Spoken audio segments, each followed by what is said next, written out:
Welcome, Jet fans, to another episode of the Jets Life podcast. We are approaching week 5. The Jets have traveled to London, landed this morning, and are doing their first practice in London as we get ready for the upcoming game against the Minnesota Vikings. And obviously, a lot to be concerned about going into this game. Poor coaching last week. Can it carry forward? A lot of penalties in the last game. Just a poor overall offensive performance, but I've kind of talked myself off the cliff a little bit here. If you watched my video earlier in the week, there was definitely some cause for concern, rightfully so, based on what we saw on the field last week against Denver.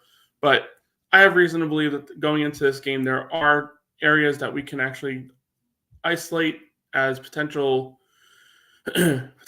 benefits for the Jets in going into this game, and we'll catch into some of these issues here. But feel free to hit in the comments.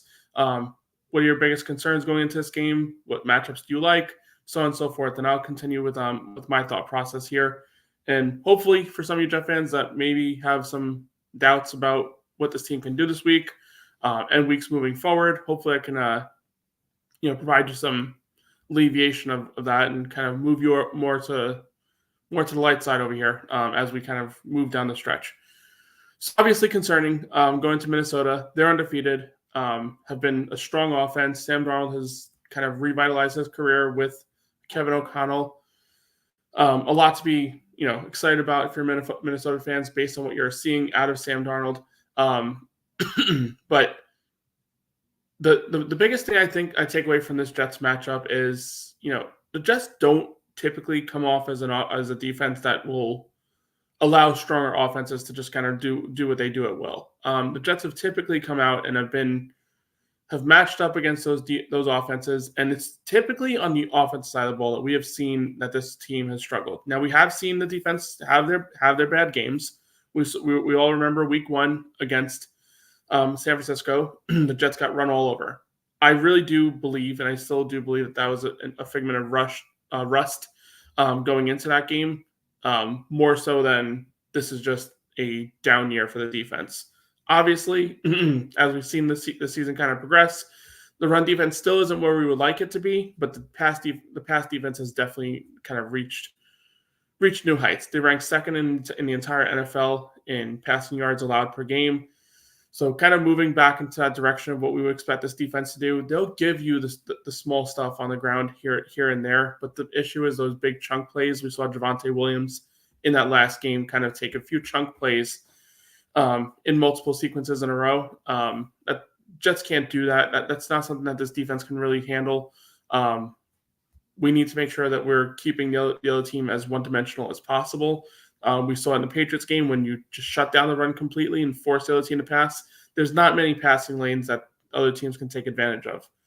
Say what you want about the Denver Broncos game. We allowed 60 passing yards in that game. The run defense, obviously, in the second half, those first few drives wasn't where we wanted to be. But overall, for the entire game, we give 10 points. That's a game that you should win 9 times out of 10, and we chose this to be the 1 time out of 10 that we lose.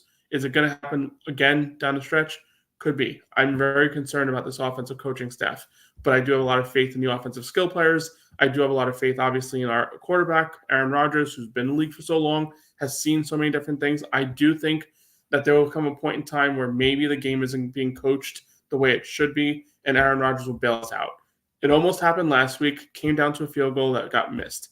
Had Zerline made that field goal, maybe our feelings would be a little different. We would still have our concerns about what the offense showed, but at the end of the day, makes that field goal. We're 3-1, better than being 2-2. Didn't happen. We're 2-2, and we head into a game where I tell you what, I see memes all over the place, like the lifeline of a Jet fan, whatever. Like however you map it out. Basically, it goes out to like we suck. Basically, being on Sunday, and by Tuesday, oh, we have a shot. By Wednesday or Thursday, whatever, oh, we're all in, we're going to win this game, and then the cycle happens again. I'm kind of at that Thursday, Friday kind of window here where I'm visualizing that a win could possibly happen. That's a Jet fan me. But I do obviously also see that there's a major major discrepancy in coaching. You look at, sorry, still getting over his damn bronchitis. But anyway, major deficiency in coaching staff. Offensively to defense, like from when you look at Minnesota versus versus our defense, it's hand in hand. I really do think that we can go into this game and control the game from a defensive standpoint and contain as much of the offense as possible. Obviously, Justin Jefferson. Obviously, Justin Jefferson is a risk at any point in time to just take one deep. But we have the secondary in Sauce Gardner and DJ Reed and Michael Carter we're matching up skill versus skill in that aspect. You also have Addison on the other side. I think that's going to be a really entertaining matchup overall, what these receivers are doing against our corners. We saw what Sauce did to Justin Jefferson a couple years ago, kept him in contain. Justin Jefferson did bring that up in one of his press conferences this week. It's definitely a matchup that Justin Jefferson's looking for. It's definitely a matchup that it's going to be exciting. I think this is like all about like what you want to see in a quote unquote prime time. I know it's not prime time like evening hours, but it's going to be a solo game. A lot of people are going to be watching this game, and I think that's going to be like one of the probably key matchups to look at is what can these Minnesota receivers do against such a strong secondary. And honestly, like I said, like whenever the Jets kind of find themselves in a situation where they go up against offensive skill talent, they've been usually able to kind of contain and not let the other team beat you. There have been instances, obviously, last year in Miami, where DJ Reed got beat for a long touchdown, Jalen Waddle. There are those instances, obviously. DJ Reed is, a player that kind of, doesn't have quite the speed to catch up with guys. So if you do get around him, sometimes it's a little difficult for him to catch up. But you saw in this last game against Denver, there was a few times where it looked like someone may have had a deep ball on him, and he was right there with the guy. So obviously, DJ Reed had that injury too, working his way back from that. Looks like based on what we saw last week, he's back to where we need him to be. And obviously, this game is going to be the first major test for him, going up against two strong players on the Minnesota receiving corps. Obviously, Sam Darnold coming back for a second game as an opponent against the Jets. We all remember his first game in Carolina after the trade. The NFL schedule makers did interesting stuff and wanted to put Sam Darnold versus the Jets in that opening week. Had a great game in that game. Obviously, first game with Carolina.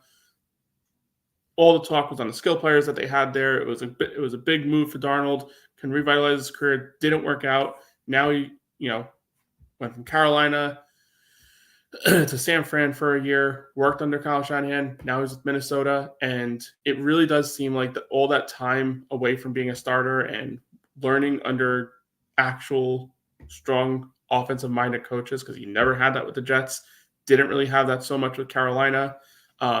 Moved over to San Francisco, obviously worked under one of the best offensive minds in the NFL, if not the best. You can make that argument. And now with Kevin O'Connell, who I believe is probably, right up there with Kyle Shanahan from an offensive play calling standpoint. It's definitely something that Sam Darnold has kind of hit a new phase in his career. What does that result into? Obviously, Minnesota drafted a quarterback this year in the first round of the draft. He's missing the whole season because of an injury. Is this something that results in a tag and the continuation of Sam Darnold, or do they move the reins over to J.J. McCarthy? I can't see that being the smartest decision based on what we're seeing out of Darnold. But as a Jet fan, the way that Sam Darnold's tenure came and went here, I had a lot of faith in what we saw in Sam Darnold. His rookie year, that last 5 or 6 game stretch before the season closed was probably, outside of the Fitzpatrick 2015 year, the best 5 game stretch we saw out of a Jets quarterback in a very, very, very, very long time. He left a lot of room for excitement as we kind of approached the end of that season. Now, obviously, the Jets moved on from Todd Bowles that offseason, and it was, in my opinion, all about what we did at the head coach standpoint and who we brought in. I was all about bringing an offensive guy in. The name Mike McCarthy floated around there. That, at the time, was the popular name amongst all Jet fans. And unfortunately, I don't know. It's still a mystery to this day how there was a Super Bowl winning head coach out there. Obviously, we know what McCarthy is now. He's probably going to be a coach that gets fired. But with that being said, I would much rather have McCarthy as our head coach, a guy who knows how to call offense over all these years, and maybe a guy that doesn't have the most disciplined team on Sundays than kind of what we've been just been dealing with. Obviously, Adam Gase was a complete and utter disaster. Robert Saleh, through his first 4 years with the Jets, kind of seems like a guy who's probably on his way out, unless obviously things change as we move forward with the next, what do we have, 13 games left of the season. It's a major concern, and it just goes to show how timing of these decisions is imperative.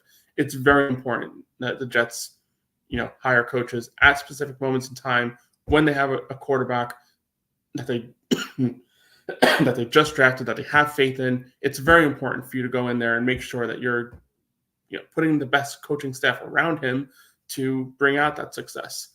Zach Wilson, I think it was more Zach Wilson than the coaching staff, but I also do think the coaching staff was involved. Obviously, we're still having struggles with Aaron Rodgers as our quarterback. Obviously, not to the degree that the struggles were with Zach Wilson, but I do kind of think this coaching staff is kind of, I have my concerns, obviously, as we all do. But Sam Darnold, as I was saying, finds himself in Minnesota, and as a Jet fan, you just got to feel proud that a player that really kind of left here with, no ill will. I mean, it's not like a Jamal Adams situation where he left here and went scorched earth against the entire franchise. He was even asked questions earlier in the week if there was belief that, the Jets failed him, so on and so forth. And he took the high road and gave the right answer, when obviously we all know, anybody who monitors this team knows, based off what I just said with the whole Adam Gase situation, the Jets completely failed him. They didn't pick offensive players in the draft. It was like, what do you do after you pick a quarterback first, third overall? The year later, we drafted Quinnen Williams. It's worked out with Quinnen Williams, no issue there. But, this league is all about offensive skill players, and the Jets had none of them the entire time that Sam Darnold was there. The best player he had to throw the ball to was Robbie Anderson, who's just been floating around ever since he left the team. So Jets failing Sam Darnold, 100%. It was the opposite for Zach Wilson. Zach Wilson had the talent around him, but maybe just not the coaching staff around him. But regardless to say, I am proud where Sam Darnold is, proud of what he's accomplishing. But this Sunday, turn that shit off, Sam. We need the Jets to get back on the winning slide moving forward. Other matchups that really kind of come out and jump out at me a little bit here. Obviously, I mentioned earlier the Jets against the Vikings. Vikings are a top 10 passing offense. Jets are second in passing yards allowed per game. So a matchup that kind of favors the Jets a little bit here, matching up against the strength against the Vikings. Well, another area that the Jets could potentially exploit, Minnesota has allowed the most passing yards per game across the NFL. That is, for being 4-0, that offense is obviously clicking, it's humming, it's scoring a lot of points. But this is an area where I think that maybe gets kind of missed in this whole grand scheme of everything.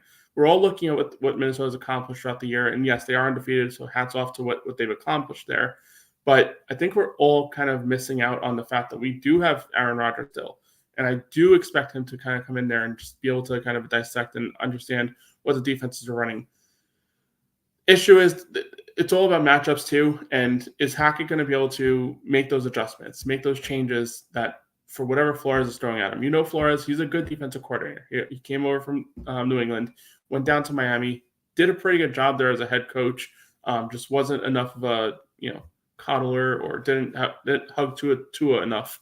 So obviously Miami moved on from him and took a year off, and now he's with the Vikings, and they're still not where they need to be, but he's a guy that, could at any point in time come out with a ferocious game plan that just works. And last week, all that Denver really had to do was apply heat and bring pressure, because that offensive line was just in shambles. They could not stop the pass rush. They couldn't run for jack shit unless Braylon Allen had the ball, which obviously needs to be a focal point in this game, giving him the football in critical downs, in short yardage situations. That's his game. Obviously, there's been plenty of press conferences throughout the week, plenty of questions to this coaching staff about how they will handle those type of situations when, they need to give the ball to Braylon Allen versus Breece Hall, and they still seem like they're in favor of giving it to Breece Hall, which I do understand. There are going to come times where you want to give the ball to your running back if he's running a hot hand. He was not running a hot hand last week. It was very warm to cool, to maybe even frozen by the way he was playing. But Braylon Allen's a running back who has shown time and time again that when he gets hit, he will fall forward. And when you're at first and goal at the 1, those are the types of situations that you need to give the ball to a guy that can do that can take contact and still run forward.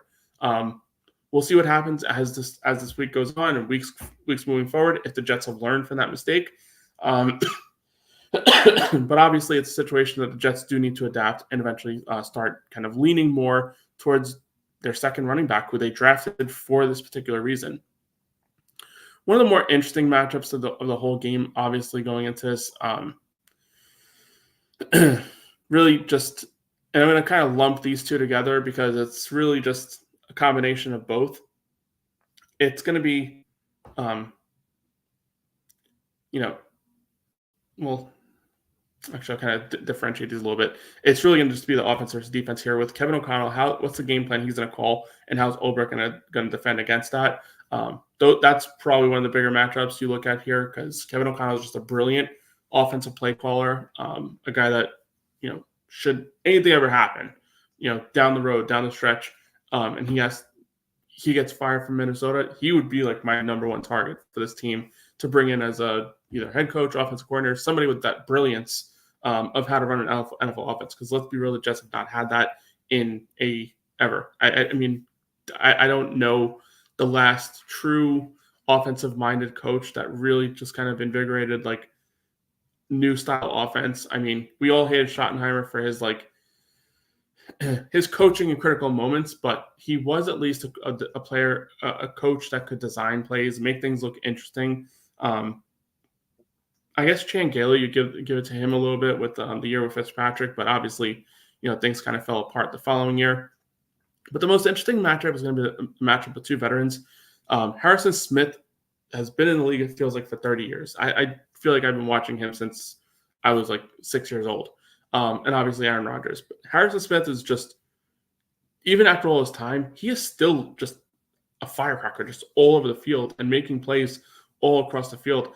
And he knows Aaron Rodgers. He's been in Minnesota for a very, very long time, has gone up head-to-head with Aaron Rodgers.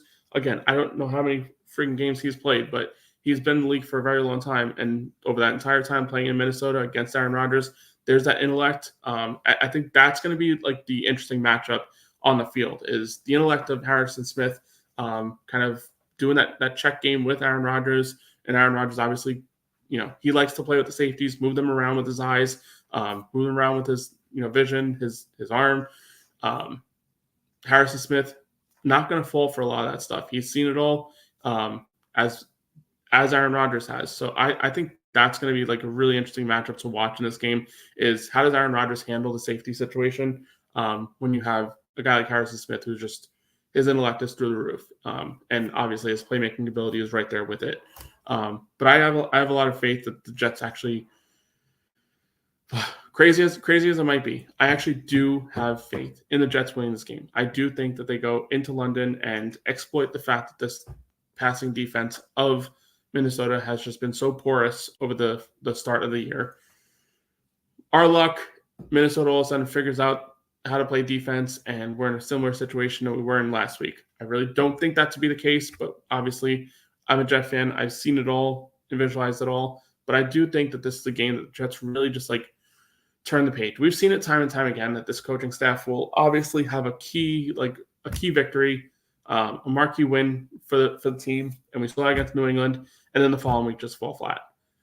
But we've also seen this coaching staff rebound from those games, and hoping that's one of those instances where it's an overall rebound and we kind of shock the world. It's happened to us so many times. We've beaten Buffalo in these similar situations. Last season, we beat the Eagles in a game that nobody gave us a shot at. And, it's just one of those situations. I mean, if we don't win, I definitely do think that we stay within the spread. I know it's a short spread, so that's why I actually do think the Jets end up winning this game. There's a lot moving in the Jets' direction. And this offense is still jiving. They're still learning their stuff. And we haven't seen anything out of Garrett Wilson or Breece Hall to this point. You've got to think that one of the two, if not both, have some sort of spark in this game. After the week that they had, after the growing criticism of what this offense is, where they're at, so on and so forth. I just do think that this is the week that maybe the Jets do turn the page here a little bit and figure out a way to get the ball to Garrett Wilson. I think Garrett Wilson goes over 100 this game. I think Breece Hall has some nice plays in the passing game. I think they start to figure this whole thing out a little bit. Aaron Rodgers, saw how miserable this offense was last week, and his intellect and his intelligence is going to go to Hackett and say, listen, this is what needs to be fixed. The only thing that I don't know how Aaron Rodgers can really fix, other than obviously assignments and kind of calling out protections and stuff like that, is the offensive line. The offensive line, it really seems like took a major step back with the loss of Morgan Moses to Fashanu. I don't think Fashanu was terrible, but he obviously wasn't what Morgan Moses was the first few weeks. We need Moses back, and we need him back quickly. I know he's not coming back this game, but obviously, as we approach Buffalo, that's a game that I really would love to see Morgan Moses get this full offensive line intact. Tyron Smith is a little interesting. On average, he allows a sack every 200 snaps. That number has dropped down rather significantly to a sack every 50 snaps. That's like a 4 times multiplier on sacks allowed per game, or allowed, per snap type of thing. That simply just cannot happen. We brought him in here to be that, building brick wall, whatever you want to call him, on the left side of the offensive line to protect Aaron Rodgers. And last few games, it's been a little bit of a struggle for him. I do hope that this is something that's just maybe just like a transitional thing. Obviously, Denver was bringing the heat last game, and it was pretty apparent down the stretch. They were just kind of running after it, especially once they took a lead, and they knew the Jets offense just wasn't doing enough or really anything at all. The Jets, the key to protection is obviously, you don't want to allow the other team just kind of come at you with 5 or 6 players. And that's something that Denver was doing down the stretch. And they were just on full-blown attack. This offensive line is still one that is in transition. They're still all, building on their chemistry. So there's still areas that maybe just aren't fine-tuned enough, as you would see from an offensive line that's been playing with each other for multiple seasons. But that is the area that I think this really, really needs to just kind of, last week better be an outlier. Between the penalties, between the obviously the pressures given up, 14 pressures on Aaron Rodgers. You cannot have that. He was not brought in here to be, a Superman and just friggin', be able to do whatever the hell he wants at any point in time, regardless of pressure. That was a situation last week that he almost got us out of. He almost got us out of that whole mess, the whole shit show of just an utter disastrous offensive game plan overall. We almost escaped with a win. Granted, Denver's skills are not to the level of other teams that we're going to play down the stretch here, like obviously Minnesota this week, Buffalo, Steelers, so on and so forth.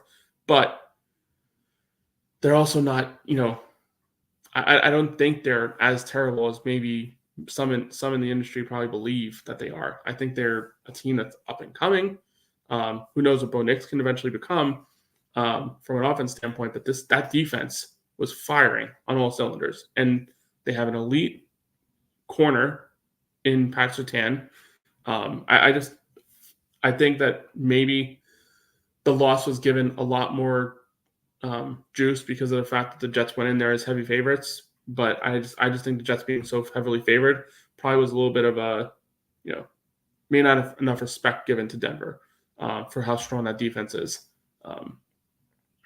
Again, the Jets scored 9 points in a game where the defense gave up 10. It really should have been a game that we walked out there with a victory. Didn't look like we were going to cover, but definitely one that the Jets should have walked away with a victory at the very least. Unfortunately, it didn't happen. But we move forward and on to Minnesota. We're on to London to play against Minnesota. And again, I do think that based on all those matchups, the Jets going in there with a team that has allowed the most passing yards in a game, I think this is really probably a get-right game for this passing game. We saw what Garrett Wilson was able to do last season against Minnesota, or a couple seasons ago, in his rookie year against Minnesota. He almost beat them single-handedly. Now he has a quarterback that can basically, kind of win games on his own. And he's going to look for Garrett Wilson. He's looked for him pretty often. The secondary for Minnesota does not fear many. Obviously, I mentioned Harrison Smith earlier, but Stephon Gilmore isn't the player he once was. Byron Murphy has shown a tendency to make plays in the passing game, so just watch out for him there. But I do think this is a situation with Garrett Wilson, especially if they move him around, put him in the slot, mess around with the alignments a little bit, get in the ball frequently. I think this is a game he goes over 100, and I think the Jets walk away with a victory. What that number is, if you haven't already, subscribe, and you can find out tomorrow on the AFC Shakedown when me and the guys break down all the AFC East games coming up this week and give our predictions and obviously our scoring predictions for how this game goes. But you got my answer here. I think the Jets walk away with a win, but it's obviously one that can work the other way if this offense just does not figure it out another week. That is probably the icing on this cake. I think this is a game that Jets should win with decent offensive play. I don't think Minnesota is going to keep that role that they have been with their offensive game plan. They could, obviously, but I don't think that's the case. The Jets have shown time and time again that they usually are able to handle the other team's offenses and keep them in contain. We haven't seen this defense kind of get a crazy amount of points very frequently. But I do think that's how this game works out. And really, just friggin' amen. Get this friggin' offense figured out. Get it figured out fast. And going into this week, we all know the news about a particular Raiders wide receiver who's looking to be traded. It seems inevitable. It really does. It seems inevitable that at some point he's going to be playing football for the New York Jets. The one caveat I would say there is if the losses continue and he does have a little bit of control of where he goes and where he plays for, you find yourself in a situation where the Jets can potentially have to get into a bidding war with another team that is maybe further along in the positive direction of, potentially making the playoffs. Because at his stage in his career, he wants to win games. He wants to be in the playoffs. He wants to, potentially feel that run to a Super Bowl that he didn't have with Green Bay for all those years. Like he hasn't had with the Raiders in his couple of years there. If the Jets fall into 2-3, 2-4, depending on how long this trade takes, it's going to be something that kind of falls off as a potential landing spot, and that would just be completely unfortunate for a team that's all in. But regardless, we're going to get this win this week. We're going to be 3-2 moving forward. Hopefully get a trade done with Devontae Adams next week so he's ready to roll versus Buffalo. And, man, that would just be some fireworks to see on Monday Night Football. That's all I got here. If you haven't already, please hit the like button, subscribe to my channel, and most importantly, let's go Jets.